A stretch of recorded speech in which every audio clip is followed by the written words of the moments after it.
Hello, hello. How are we doing tonight?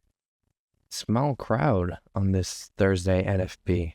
Usually people decide to join in a little bit later. Anyways, it's going to be a quick one, right? We didn't do a peer review on this Wednesday, but as we always do on higher time frame reversals, we wait for swing point to form. So to confirm if we were done, basically going lower at this point in time, we need to form a swing, and then you can expect that last bar to expand. Now, we did form a swing on Wednesday, a Wednesday reversal right here. Beautiful. Of course, retapping into our weekly open. This is just beautiful weekly structure.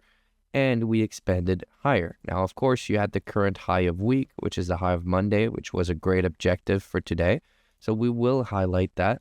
But more importantly, at least for me, looking at it now, of course, I told you guys I did not trade today.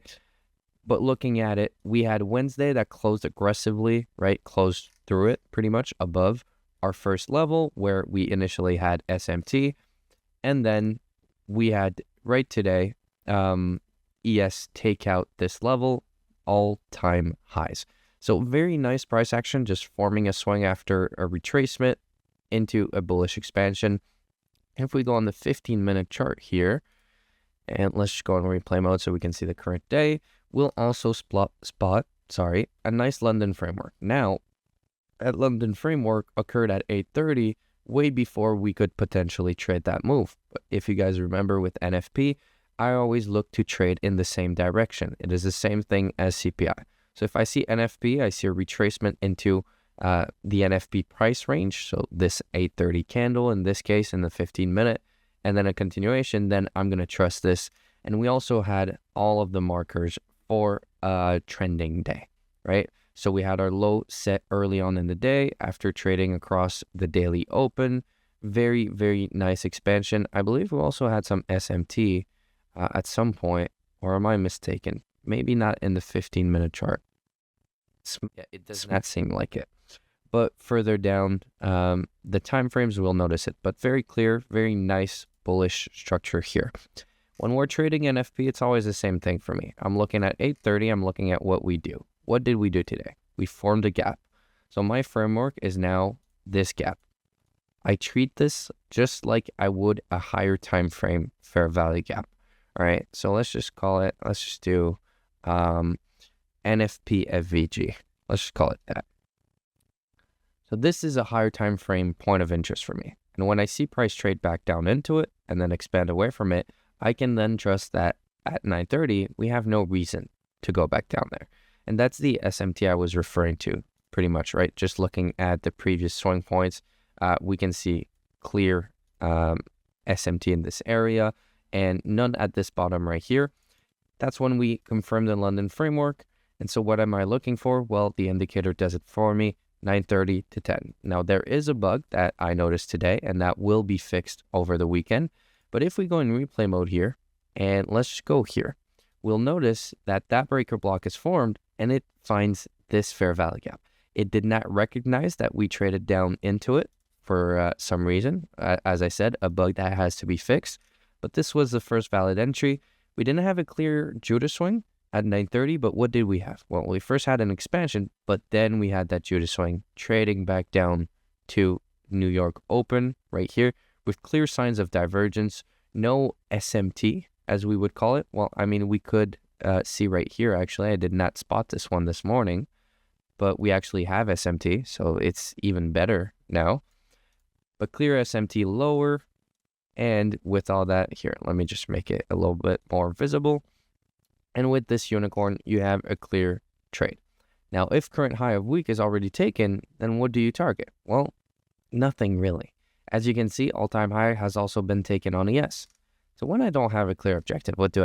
Standard deviations, right? I always want to refer to recent liquidity, which in this case, there is none. We're trading at all-time highs.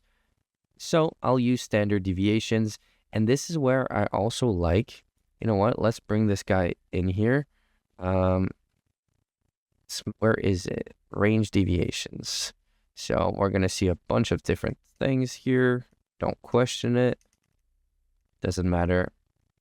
There is way too much here. You know, when you're looking for your indicators and you just can't find it because you have so many now. I'm looking for the range deviations. Did you guys see it? Sm- sm- oh, there it is. All right. I'm going to make it happen. But I do want to showcase this because this is something I like to use a lot whenever we're trading in conditions where I don't have any clear objective. I'll use Asian range deviations, but I'll use from 8 to midnight. And I'll use these deviations. I'll use 0.51, 1.5, and then I'll use 2.5, and I'll use 4.5. So these are the deviations that I am interested in, very simply. And why are you not showing up? It is having a hard time, clearly. You put 8 p.m. to 8 p.m. Thank you for letting me know. That's why it is not showing up. Okay, there we go. So as you can see, we had some objectives higher with 2.5 and of course 4.5 after, but I did want to showcase it and the standard deviations just from the breaker block. If we now return to see the result in that, we did not reach all the way up to 4.5. We reached 2.5 pretty early. I did not even look at the stop loss, but if we entered here, you have your fair value gap here, you have the order block here, and the fair value gap right there, plus the inversion here, but it is now invalidated. So your stop is actually down here, right? Fair value gap, order block, fair value gap. And if we look just to 2 standard deviations, it offers enough for take profit. So if I were to trade that day, right? If I did trade today, this is the trade I would be looking to take. Very clear, very easy. And then you can look for take profit too at 4R. Truth is, once I'm at that point, I trail my stop and I take profit based on the return of my position. So for example, right here, I just hit 3R. It's a good reason to take profit and to trail my stop, perhaps to the 10 a.m. open right here. That's how I personally decide these things. And of course, they close at 1 p.m. right here, so we're not going to see any lunch raid. This is the only valid trade I saw. There was no reason to look for a retracement at all, so I would not consider any shorts. But if you were to, it would have been a stop loss slash break even. What do I mean by that? Is that it gave you plenty of opportunity to go break even within this consolidation. Let me just move this aside. Within this consolidation, once I'm in, I've told you guys before, if it consolidates on my entry and then I see us expand and I'm in profit, I'll go break even. So that's how I can notice that this for me is just a trade where I got broken even on this candle because we broke out here. Pretty straightforward stuff from there. But the truth is there was one valid trade for the day and it was an easy long early on in the day with standard deviations objectives. So it's going to be a pretty quick PA review because I have nothing more to add here, right? Bullish, we're trading at all-time highs. If you're not bullish at all-time highs, then maybe you shouldn't be an indices futures trader.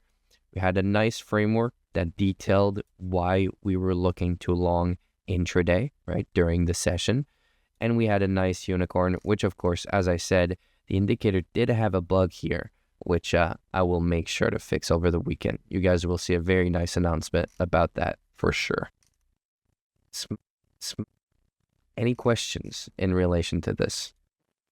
Let me actually, because I am going to use this quite a bit, so I will extend until reached. Super simple. Yeah, super simple, straightforward day. There was one setup and it was the only valid one and it worked, right? So nothing really more to add here, especially with you guys, some more regulars, more used to it. This is just a brain dead simple setup, right? So it is going to be a very quick PA review, but we're going to call it a night here. You guys enjoy. For anyone watching this on YouTube tonight or tomorrow, enjoy your Independence Day.